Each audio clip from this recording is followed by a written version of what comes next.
Bueno, este es el primer tema en nuestra primera semana para la materia de desarrollo de proyectos de investigación 2. Y lo primero que quiero hacer es que veamos en qué parte del proceso nos encontramos ahora que terminamos desarrollo de proyectos de investigación 1 con la maestra Claudia. Y continuamos con la parte 2 de nuestra clase, que es en referencia a las técnicas e instrumentos de recolección de datos. Considerando mis preguntas específicas y mis objetivos específicos, lo que anotamos en sistematización del problema, ¿cuál es la mejor forma para obtener la información que necesito? Esta es la pregunta que tenemos que hacernos primero para determinar cuáles van a ser nuestras técnicas e instrumentos.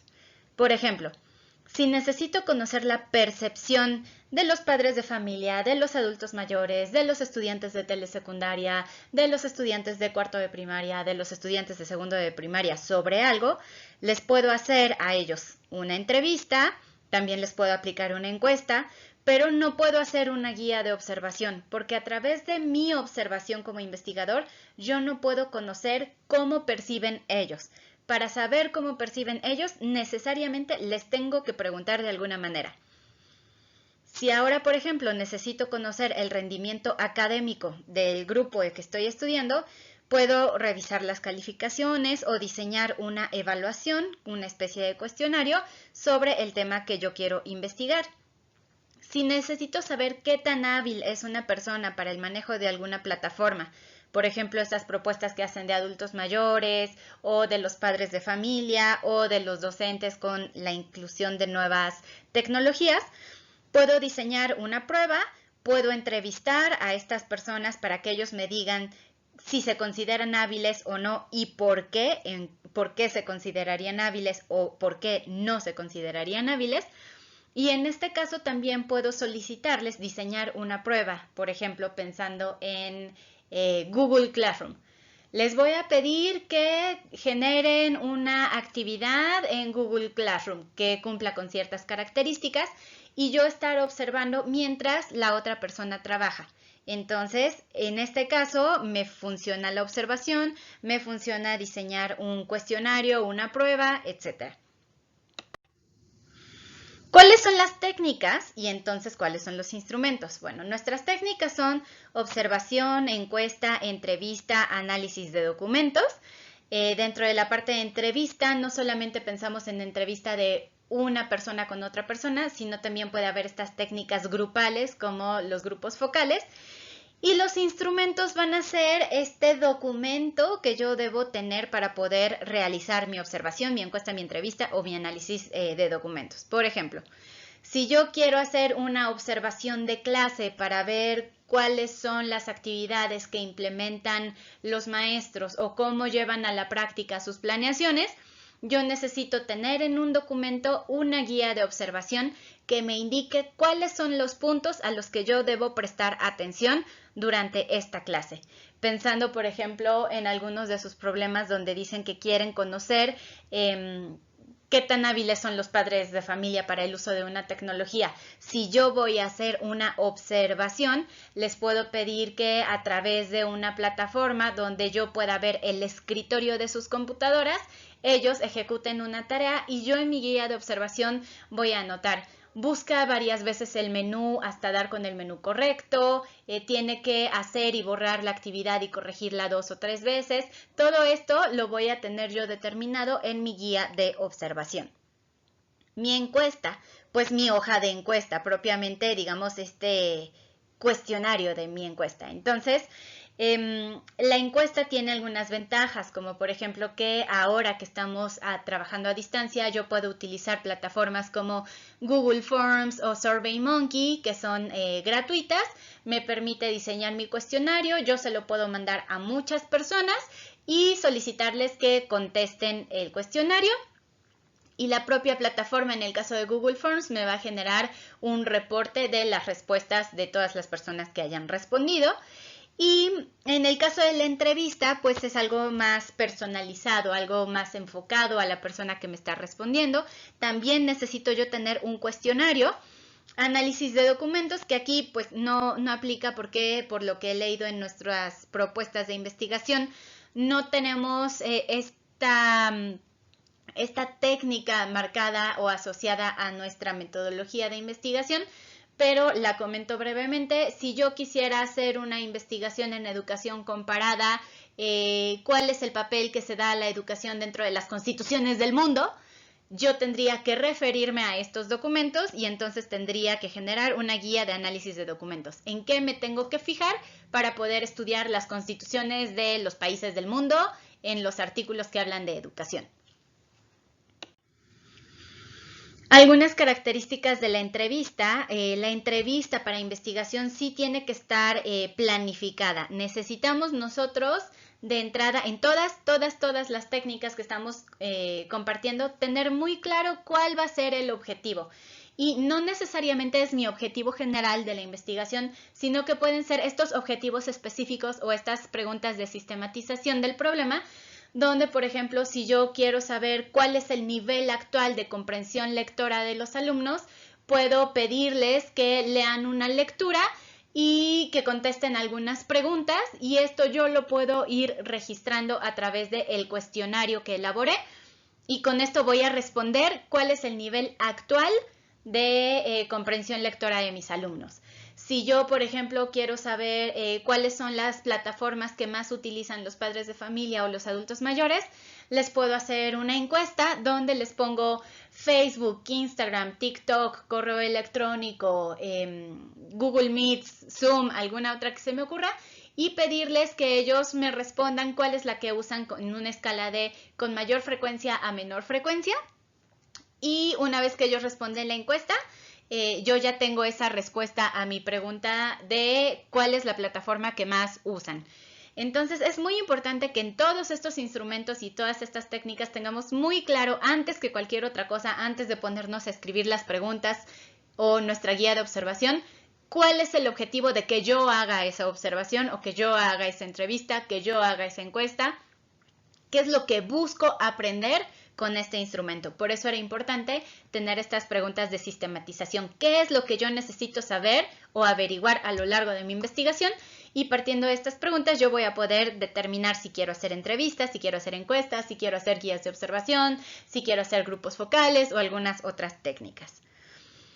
Tipos de entrevistas. Hay entrevistas estructuradas. Las entrevistas estructuradas van a tener un cuestionario y yo como entrevistador no me puedo salir del cuestionario. Si tiene 8 preguntas, yo tengo que hacer esas 8 preguntas exactamente en ese orden.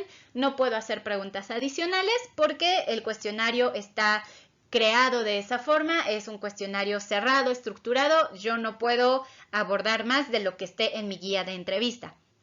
Una entrevista semiestructurada puede tener algunos puntos o algunas preguntas clave. Sin embargo, si yo estoy con mi entrevistado y detecto que hay una palabra que no me queda tan clara o un concepto que yo no conozco o un concepto del que yo tengo una definición pero mi entrevistado le está dando un uso diferente, yo puedo agregar estas preguntas para ir clarificando toda esta información. Y finalmente, una entrevista no estructurada normalmente lo que va a tener es que nos marcan el objetivo. Nosotros vamos a tener muy claro que lo que quiero aprender, lo que quiero averiguar en esta entrevista es cuáles son las principales inseguridades que sienten los niños de primaria ante la figura de un policía, que tenemos también ahí una investigación. Yo necesito tenerlo muy claro y sobre la marcha voy a ir haciendo mis preguntas. Aquí sí se puede siempre y cuando el investigador ya tenga experiencia previa haciendo entrevistas no estructuradas. ¿Por qué? Porque a la hora que nosotros estamos haciendo la entrevista podemos sentirnos muy seguros de lo que preguntamos, pero cuando tenemos que analizar la información nos damos cuenta que se nos olvidó preguntar de dónde aprendieron este miedo, ¿no? O esta reserva que tienen hacia la figura de los policías, y es fundamental para mi investigación. Entonces mi sugerencia sí sería que nos fuéramos por una entrevista semiestructurada donde tengamos muy claras las primeras 5 o 6 preguntas, guía, las líneas que no nos podemos brincar, pero que nos sintamos con la apertura como entrevistadores de poder agregar algunos detalles, ajustar sobre la marcha algunas preguntas para que nosotros podamos obtener realmente la información que necesitamos. Y también otra ventaja es que este tipo de entrevistas son un poquito más cómodas para el entrevistado, ¿no? Cuando nos dicen que solamente podemos contestar eso y no pueden ni siquiera reformular la pregunta, como es el caso de las entrevistas estructuradas, pues es un poquito incómodo a veces que si no entendemos cómo está planteada la pregunta, no nos la pueden decir de otra forma. Y bueno, lo que pretende una entrevista es obtener información relevante de la persona que está siendo entrevistada de forma directa, donde yo tengo la oportunidad de hablar con él. Es un proceso de comunicación, normalmente entre dos personas, aunque comentábamos existen técnicas grupales. Y algunas consideraciones. Es muy importante que tengamos siempre claro cuál es el objetivo de nuestra entrevista, qué es lo que queremos averiguar con estas preguntas. Ser muy respetuosos con nuestros entrevistados, identificar correctamente a los entrevistados. Si mi población es de adultos mayores, no puedo entrevistar a gente que no sea adulto mayor. Si mi población está delimitada por mi centro de trabajo, por mi municipio, pues no puedo estar entrevistando a personas que sean ajenas a este grupo. Tener una actitud abierta, muy relajada, que nos permita facilitar el proceso de comunicación con el entrevistado. Y muy importante tener un sistema de registro de respuestas. Si pueden solicitar la autorización de la otra persona para grabar la entrevista, grábenlo, ya sea en video, graben el audio. Si no les autorizan, tengan sus cuestionarios a la mano y vayan llenando un cuestionario por persona. Generen una clave para identificar a cada persona manteniendo su anonimato. Por ejemplo, en mi nombre, Mariana Cruz Ugarte, puedo determinarlo como 1MCU, que significa que soy el entrevistado 1 y mis iniciales, para que al momento de yo tener que vaciar la información, poder analizarla, ya tenga una codificación, ¿no? Por lo menos de identificar quién es mi entrevistado, aunque mantengo pues el anonimato al momento de presentar mis resultados. La encuesta es una técnica que utiliza un conjunto de procedimientos estandarizados de investigación a través de los cuales recoge y analiza una serie de datos en una muestra representativa de una población o un universo más amplio, donde queremos explorar, describir, predecir o explicar una serie de características. Entonces, ¿cuáles son algunas de las diferencias entre la encuesta y la entrevista? La encuesta la podemos aplicar masiva porque solamente necesitamos este instrumento y lo podemos, en este caso en medios digitales, un Google Forms, lo podemos reenviar a todo mundo. Entonces, la encuesta nos va a permitir no centrarnos en cada una de las personas, sino en la generalidad de mi muestra o de mi población. En este caso, si a mí me interesa conocer específicamente lo que Mariana piensa sobre las redes sociales, es mejor hacerle una entrevista. Pero si yo quiero saber lo que las mujeres egresadas de la licenciatura en pedagogía que trabajan en la ciudad de Puebla opinan sobre las tecnologías, puedo yo aplicar una encuesta porque mi universo es mucho mayor, mi muestra va a ser por lo tanto mucho más grande y la puedo compartir con más personas.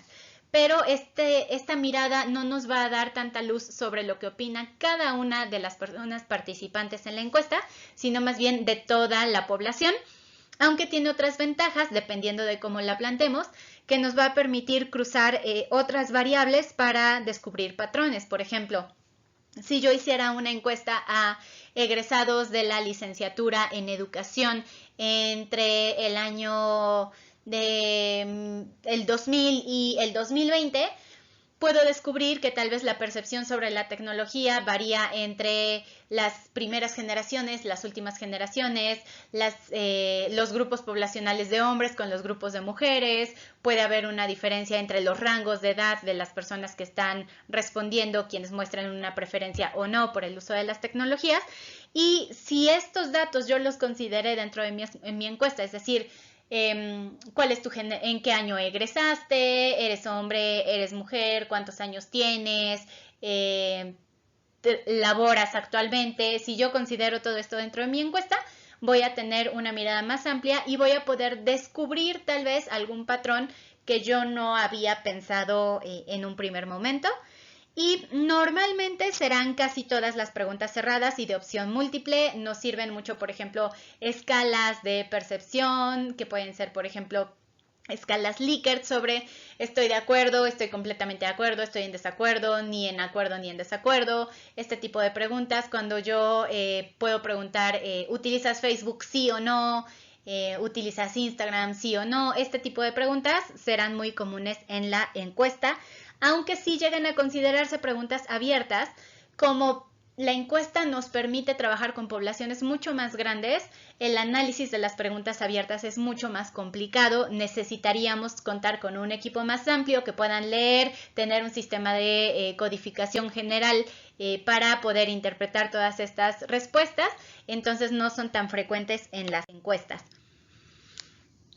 Y la observación, bueno, no es cualquier tipo de observación, tenemos que recordar que es una observación para la investigación, por lo tanto debe ser una observación planeada de forma sistemática y también registrada de forma sistemática. No puedo llegar a observar y pensar que mañana que yo escriba mi reporte me voy a acordar de todo lo que observé. Necesito tener un instrumento que me ayude a dirigir mi atención a aspectos específicos de la situación que estoy observando y tener un instrumento donde yo pueda ir registrando lo que voy observando. Se puede aplicar en ambientes naturales o artificiales. Esto no quiere decir en el exterior o en el interior, sino que hace referencia a que un ambiente natural, por ejemplo, puede ser la clase, el salón, el patio del recreo, y un ambiente artificial en el caso de los diseños experimentales, donde tengo a un grupo participando dentro de un salón y, por ejemplo, tengo en esta cámara Gestalt el espejo de doble mirada, donde yo estoy haciendo uso de este espacio solamente para generar una situación simulada o de manera artificial. A eso se refiere en ambientes artificiales. Me permite a mí como observador hacer una captura de la experiencia directa de lo que yo estoy observando mientras está sucediendo una situación. No requiere de la participación activa del observado, a diferencia de la entrevista y la encuesta, donde sí necesito que la otra persona me esté contestando o esté respondiendo la encuesta.